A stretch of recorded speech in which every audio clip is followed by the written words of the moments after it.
This is the Bob Davis Podcast YouTube channel. And this is where, after I do an audio podcast, I'm an audio podcaster, I come on YouTube and I do a little YouTube video to talk about what I talked about in the audio podcast.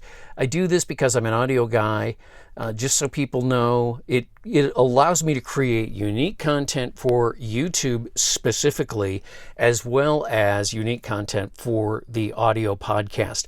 And I'm crazy because what I do is I program all of my channels with unique content. It's just the way that I am. A lot of people that do podcasts, they just post the YouTube podcast and then they put up an audio version in their podcast, their audio podcast feed. I've always been one of those people that does things a little differently. So that is what I am doing. And this is the official Bob Davis Podcast's YouTube channel. Thanks for subscribing and liking and everything. Usually when I hit a milestone, I will talk about it and do a little bit of a thank you for all of that. But I don't want to get too profuse in my thanks for subscribers just because everybody on YouTube does that. So I just put up a podcast called Trip Planning, my trip from Arizona to Florida 2024, and I am actually on the trip as we speak. I recorded the audio podcast back in Quartzsite before I left, the night before I left, as a matter of fact, and I am now on the White Sands National Park grounds, and I'll take you a little quick tour here, old school. I do these videos old school because I'm like weird like that too, where I just stand in front of the camera. Mainly I'm just lazy and I don't want to do a lot of video production. So wait till you see the way I'm going to handle having to show you a few things, because I have to hold the microphone and I have to hold the camera, and I'll do that shortly, and I apologize for jumbling and anything like that. I am outside. It's very bright. A couple different times that I've started these videos, it was actually cloudy a while back, and now it is very bright. I'm happy about that because this is just a beautiful, beautiful, beautiful place. And just for a second, I'm going to be completely silent. And I'll be silent again when I show you what this place looks like. I'm by a dune because it cuts the wind a little bit. I don't like wind in the microphones. We'll have to tolerate some when I walk around the truck. But listen how quiet it is here.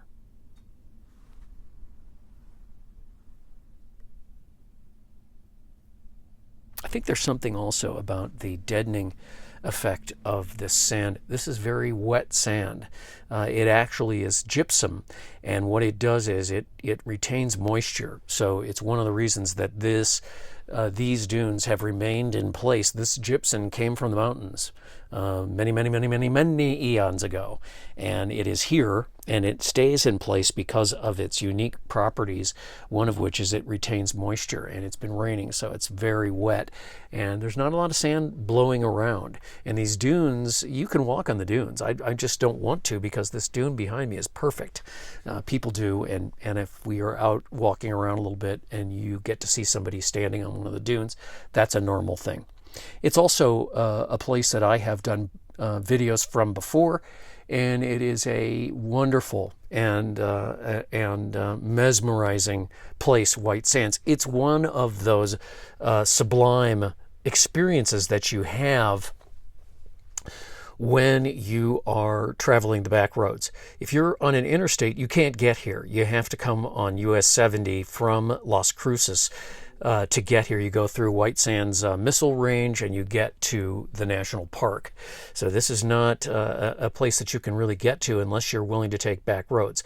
I've been doing this, driving around in this vehicle, for 10 years, and this is the 4th year of my nomad life where I live in this truck. This is sort of the living space right in there. You've seen that a few times.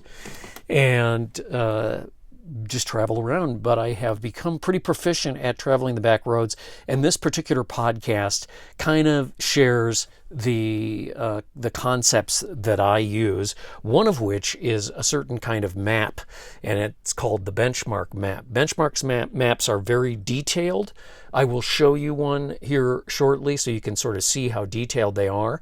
And they have pages for right down to about 20 to 50 mile range, so you can really navigate very well. And you can also see on each page where the campgrounds are, whether the land you're driving through is National Forest or Bureau of Land Management or Fish and Wildlife or whatever.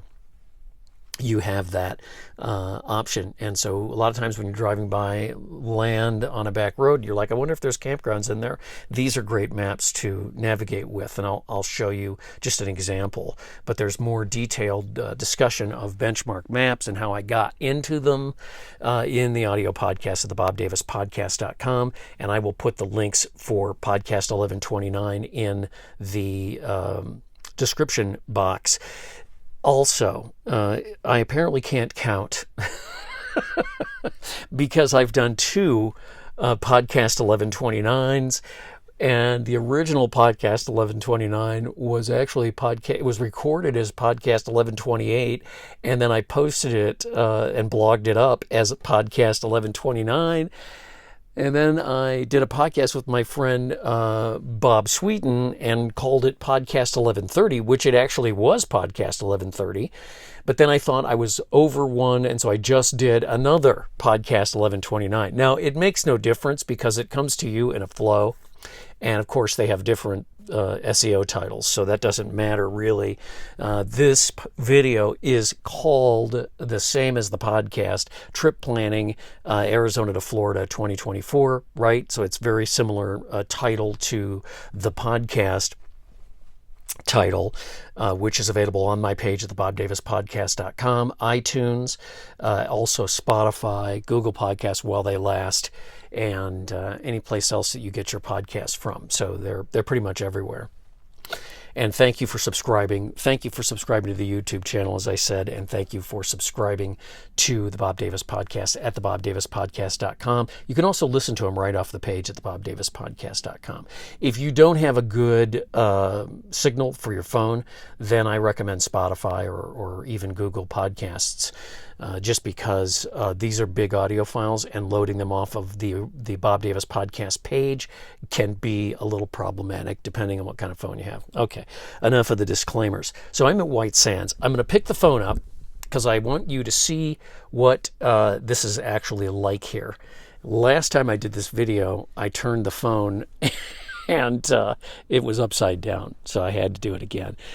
This is a great place, and it's very quiet. It's a very quiet place, and it's a beautiful place to just experience. Here's the dune that I'm parked up against right behind me here.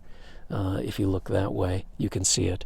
And then what I'm going to have to do is hold the microphone while I take now I've got the phone so that you can actually be able to see what's going on.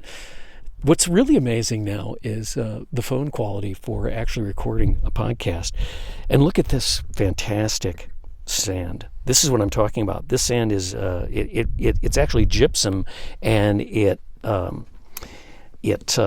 retains a lot of moisture. So this isn't really dry sand, and it's not the kind of sand you see like in Michigan in the dunes or Indiana, with really sort of larger granules. This is very fine sand because it's gypsum, and it came from the mountains years and years ago. Okay, here's an example. Actually, let's turn it that way. Here's an example of my shadow is, you can't really see it because my shadow's on the way, but these are the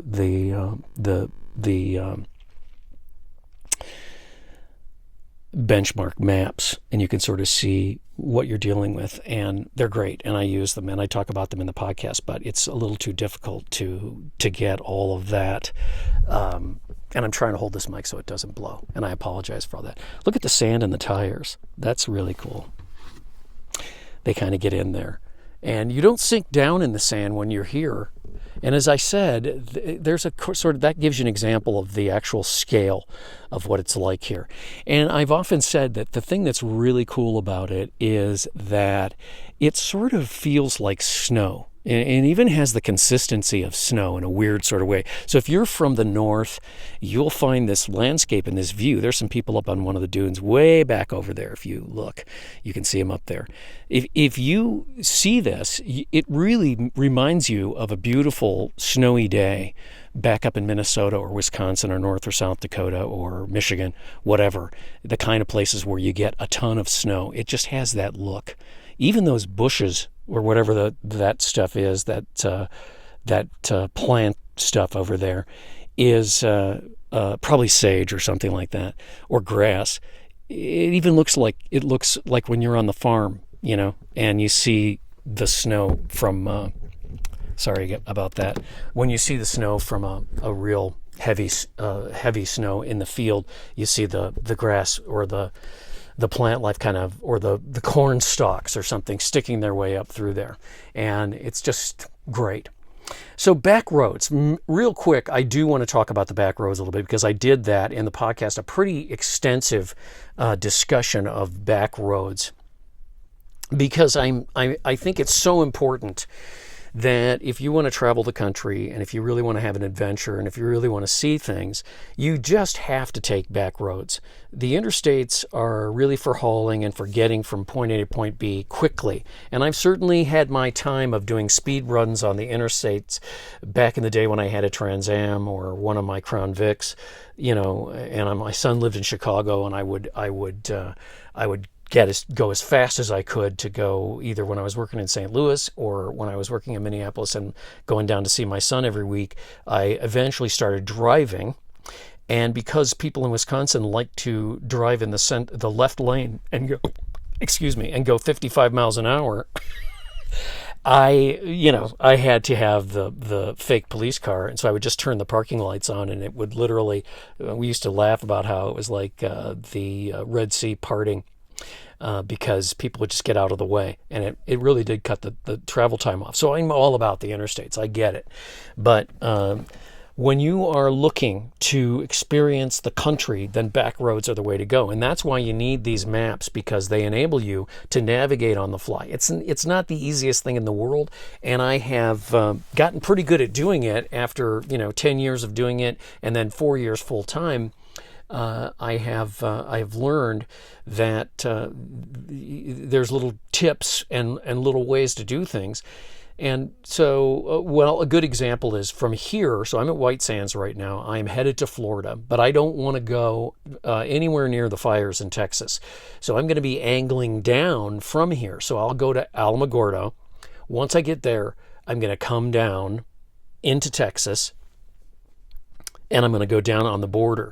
I was mentioning earlier that yesterday, or it was the day before yesterday, I was down on the border in both Arizona and then over in New Mexico. I took Route 9 across New Mexico and then up to 11 to get to Deming.